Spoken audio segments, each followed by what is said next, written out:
प्रस्तावित 6 पदरी शक्तीपीठ मार्ग या मार्गाची नवीन रिवाइज अलाइनमेंट ही त्या ठिकाणी राधानगरी परिसरापर्यंत त्या ठिकाणी दिसते आणि तिथून पुढे चंदगड आजरा मार्गे आंबोली झुळंबे पडवे चौकुळ केसरी बांदा पात्रादेवी अशा पद्धतीनं त्या ठिकाणी ही नवीन अलाइनमेंट त्या ठिकाणी दिसते। पण याच्यामध्ये जर राधानगरीपर्यंत जर हा शक्तीपीठ महामार्ग येत असेल आणि जर तो महाराष्ट्र शासनाचा राज्य शासनाचा जर महामार्ग असेल तर त्याचा फायदा महाराष्ट्रातल्या सिंधुदुर्ग जिल्ह्याला त्या ठिकाणी व्हायला पाहिजे ही आग्रही त्या ठिकाणी मागणी आहे। खरं तर राधानगरी आणि सिंधुदुर्ग याच्यामध्ये फक्त 65 किलोमीटरचं अंतर आहे। जर राधानगरी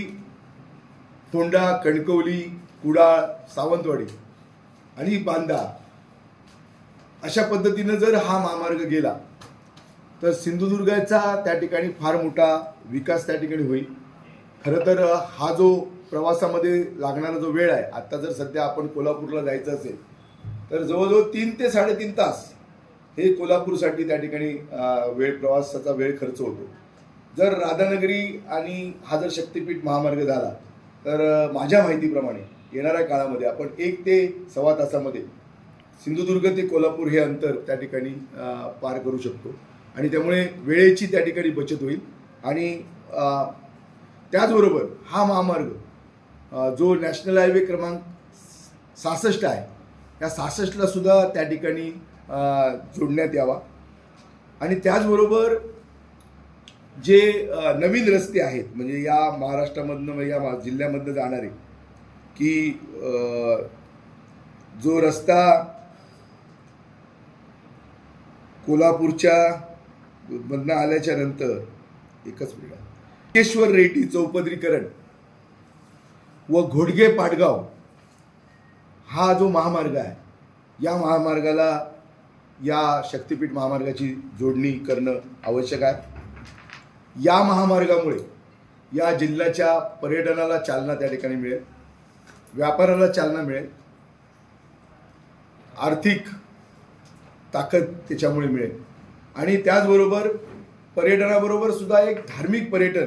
हे या निमित्तानं त्या पर्यटनाला सुद्धा त्या निमित्तानं त्याचा फायदा होणार आहे। खरं तर आज सिंधुदुर्ग जिल्हा हा पर्यटन जिल्हा आहे आणि या जिल्ह्यामध्ये आज अनेक अशी पर्यटन स्थळं आहेत की ज्याच्यामध्ये सिंधुदुर्ग किल्ला आहे, विजयदुर्ग किल्ला आहे, सावंतवाडीसारख्या मूर्ती तलाव राजवाड्यासारखा परिसर आहे, राजीपूरचं अभयारण्य आहे, आंबोलीसारखं हिल स्टेशन आहे, सावडावसारखा धबधबा आहे, रांगणागड आहे, देवगड मालवण वेंगुर्ला अशा प्रकारची किंवा समुद्र किनारपट्टी आहे। खरं तर आध्यात्मिक याच्यामध्ये परमपूज्य भालचंद्र महाराजांची कणकवलीमध्ये समाधी आहे, राहुल महाराजांची कुडाळमध्ये समाधी आहे, ताडोलीमध्ये साटम महाराजांची समाधी आहे। त्याचबरोबर या जिल्ह्यातलं एक महत्त्वाचं स्वयंभू तीर्थक्षेत्र कुणकेश्वर ही त्या ठिकाणी आहे। त्याचबरोबर आंगणेवाडी एक तीर्थक्षेत्र आहे, माणगावचं दत्त मंदिर आहे, वालावलचं लक्ष्मीनारायण मंदिर आहे, धामापूर येथील भगवती मंदिर आहे। अशा अनेक धार्मिक स्थळांना याचा त्या ठिकाणी फायदा होईल, धार्मिक पर्यटनाची त्या ठिकाणी वाढ होईल आणि त्याचबरोबर कोल्हापूर सांगली सातारा पुणे या भागामध्ये सुद्धा ते पर्यटक हे मोठ्या प्रमाणामध्ये हे त्या ठिकाणी सिंधुदुर्गामध्ये येतील। आणि त्याचबरोबर हा महामार्ग शक्तीपीठ महामार्ग अशा पद्धतीनं राधानगरीतनं सिंधुदुर्ग जिल्ह्यातल्या गावांमधनं जाऊन जर त्या ठिकाणी बांदा आणि पात्रादेवीमध्ये जर त्या ठिकाणी गेला तर आज आपल्या जिल्ह्यामध्ये चिपीसारखं विमानतळ आहे, त्याचबरोबर रेडी पोर्ट आहे, विजयदुर्ग बंदर त्या ठिकाणी पोर्ट आहे आणि म्हणून याला सुद्धा त्या ठिकाणी या विकासाला सुद्धा त्या ठिकाणी त्या निमित्तानं चालना मिळणार आहे। आणि म्हणून माझी भूमिका आहे की कुठल्याही परिस्थितीमध्ये हा जो काही शक्तीपीठ जर राधानगरीमध्ये येत असेल नवीन महामार्गाच्या अलाइनमेंटमुळे तर तो फोंडा कणकवली कुडाळ सावंतवाडी बांदा पात्रादेवी अशा पद्धतीनं त्याची त्या ठिकाणी अलाइनमेंट व्हावी आणि याचा फायदा जिल्ह्याला व्हावा ही त्या ठिकाणी प्रमुख मागणीसाठी या निमित्तानं पत्रकार परिषद घेतलेली आहे। खरं तर याबाबत महाराष्ट्राचे मुख्यमंत्री आदरणीय देवेंद्रजी फडणवीस साहेब यांना भेटून त्या ठिकाणी त्याबाबतचं निवेदन दिलं जाईल. या राज्याचे उपमुख्यमंत्री एकनाथजी शिंदेसाहेब, त्याचप्रमाणे या राज्याच्या उपमुख्यमंत्री सुनेत्राताई पवार यांनासुद्धा भेटून आणि त्याचबरोबर या जिल्ह्याचे पालकमंत्री यांनासुद्धा भेटून याबाबतचं एक निवेदन की कशा पद्धतीनं या शक्तिपीठ महामार्गाचा फायदा सिंधुदुर्ग जिल्ह्याला होणार आहे जर हा आपण अशा पद्धतीने केला, कारण हा महाराष्ट्र शासनाचा प्रकल्प आहे, महामार्ग आहे आणि त्यामुळे सिंधुदुर्ग जिल्ह्याला त्याचा फायदा व्हावा आणि म्हणून अशाच पद्धतीनं राधानगरी ते बांदा पात्रादेवी सह्याद्रीच्या घाटमाथ्यावरची जी काही सगळी गावं आहेत या गावांचा सुद्धा त्या निमित्तानं विकास होईल. खरं तर आज बघितलं तर आपण एक 4 रस्ते जे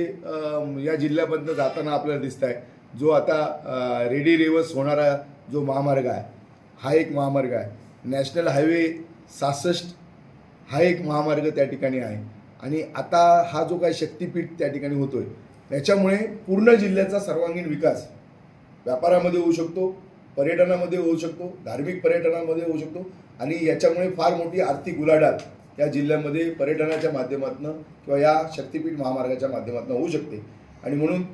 सिंधुदुर्ग जिल्ह्याचा जर विकास व्हायचा असेल तर शक्तिपीठ महामार्ग जर राधानगरीमध्ये उतरत असेल तर तो कणकवली, कुडाळ आणि सावंतवाडी अशा तालुक्यातनं त्या ठिकाणी गेला पाहिजे, ही आग्रही मागणी आमची आहे.